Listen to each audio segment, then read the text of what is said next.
Welcome to Lesson 3 of Module 3, Operations with Polynomials. So I want you to take a look at these 4 examples I give you here. Pause this video and ask yourself which one doesn't belong and why. Well, you may have realized that each of them don't belong for their own reason, right? For example, number 2 is the only one that uses a variable of y. It's also the only one that has 2 terms. Number 3 is the only one that has 1 term. Number 1 and number 4 both have 3 terms, right? So we're going to take a look at the different types of polynomials and how we can name and classify them based on their number of terms and their degree. So what is a polynomial? A polynomial is an expression involving variables and coefficients, right? And they're separated by either addition or subtraction. The degree of a polynomial is the highest power of the variable in the polynomial. And the standard form of a polynomial is when you write the polynomial with the terms in descending order of degree. So the term with the highest degree will come first, and the term with the lowest degree will come last, and you write the terms in descending order. The term that has the highest exponent, that is called the leading term, and the coefficient of the leading term is called the leading coefficient. So classifying polynomials by the number of terms. A polynomial with 1 term is called a monomial. A polynomial with 2 terms is called a binomial. And a polynomial with 3 terms is called a trinomial. And then after that, we don't have a special name for polynomials with terms higher than 3. So you would just say it's a polynomial with 4 terms, a polynomial with 5 terms, etc. So in level 1, we're going to work on adding and subtracting polynomials. So we have 2 trinomials here that we want to add together. We have 3x squared plus 5x minus 2 plus x squared minus 3x plus 4. So when you add polynomials, all you want to do is combine like terms, right? What are like terms? They're terms with the same variable, same exponent. So let's find our like terms here. We have 3x squared and x squared. That's a pair of like terms.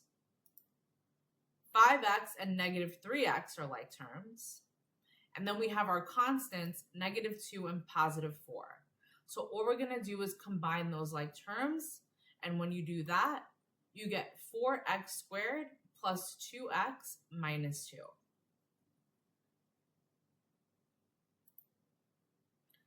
Now let's take a look at subtracting 2 polynomials. And here's where I commonly see just simple mistakes with students. So we have the difference of 2x to the third plus x minus 5 and x to the third power minus 3x plus 7. The first thing you want to do, and I cannot express how crucial this step is and how important it is, and students tend to just skip this and go into combining like terms. Because we're subtracting, you have to distribute this negative. You have to distribute the negative first. That is your first step when subtracting polynomials. So we'll distribute the negative to each term in the second trinomial, and then rewrite the whole problem, right? 2x to the third plus x minus 5 will stay the same. And when you distribute the negative, you get minus x to the third power plus 3x minus 7. And from this point, you can just combine your like terms, right? 2x to the third and negative x to the third are like terms. X and 3x are like terms, and negative 5 and negative 7 are like terms. Combine your like terms, and you get x to the third power plus 4x minus 12.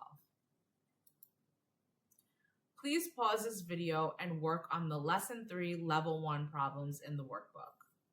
In level 2, we're going to work on multiplying polynomials.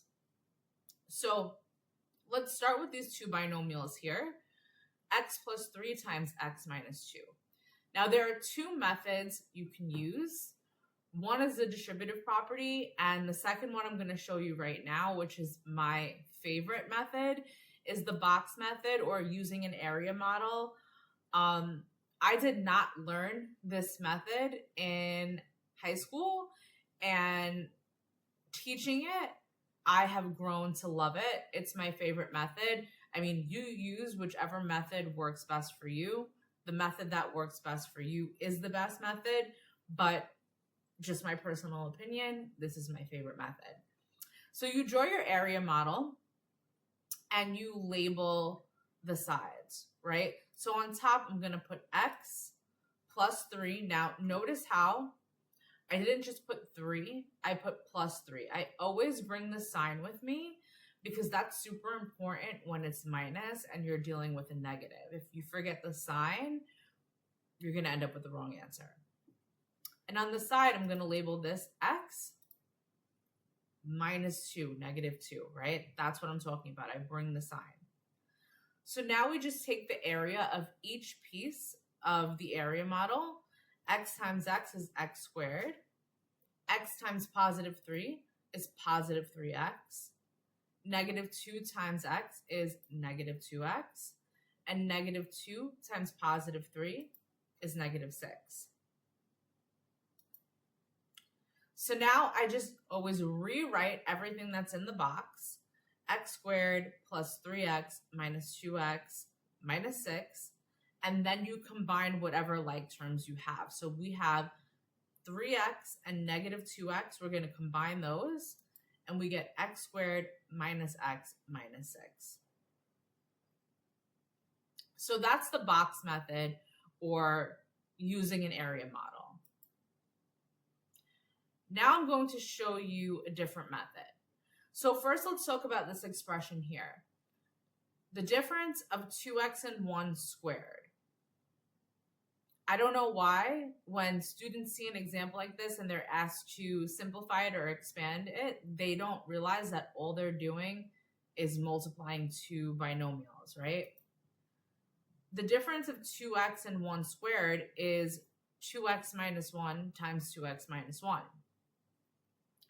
So this time we're going to use the distributive property. When I was in high school, my teachers taught us something called FOIL. I'm anti-FOIL. I don't believe in FOIL. I am not going to teach you FOIL. I think that FOIL is a waste of time, and I'll tell you why. FOIL is basically the distributive property, but it limits you. It limits you to only situations that are binomial by binomial. If you have a trinomial, a monomial, a polynomial with 4 terms, 5 terms, FOIL isn't a thing anymore. So the distributive method will work on any case with polynomials of any number of terms.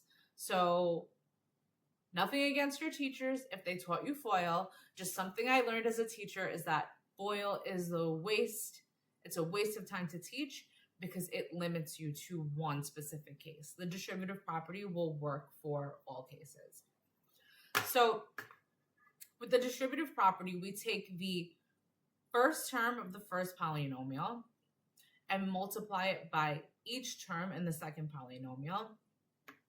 And then we'll take the last term in the first polynomial and multiply it by each term in the second polynomial. And when you do that, you get 4x squared minus 2x minus 2x plus 1. And now we'll combine like terms, right? We have negative 2x and negative 2x. and that becomes 4x squared minus 4x plus 1. Please pause this video and work on the Lesson 3 Level 2 problems in the workbook. In Level 3, let's work on a problem that involves a little more critical thinking and some substitution.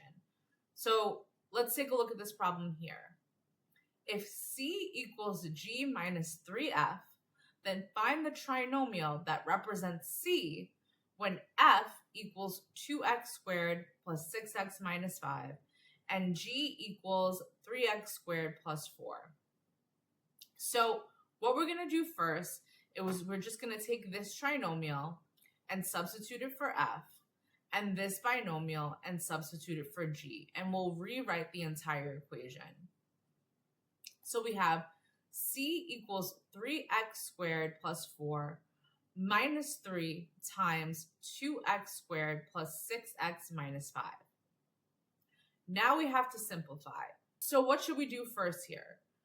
First, we're going to take this negative 3 and distribute it to each term inside the parentheses. Please make sure that you distribute negative 3 and not positive 3. That's why I always take the sign with me. So we'll rewrite this as 3x squared plus 4 minus 6x squared minus 18x plus 15. And now we just have to combine like terms, right? 3x squared and negative 6x squared are like terms. 4 and 15 are like terms. And negative 18x is the only linear term. It doesn't have a like term here. So we combine like terms and we get negative 3x squared minus 18x plus 19. Please pause this video and work on the Lesson 3 Level 3 problems in the workbook. When you're finished with the problems in the workbook, please stop this video and move on to the next one for Lesson 4.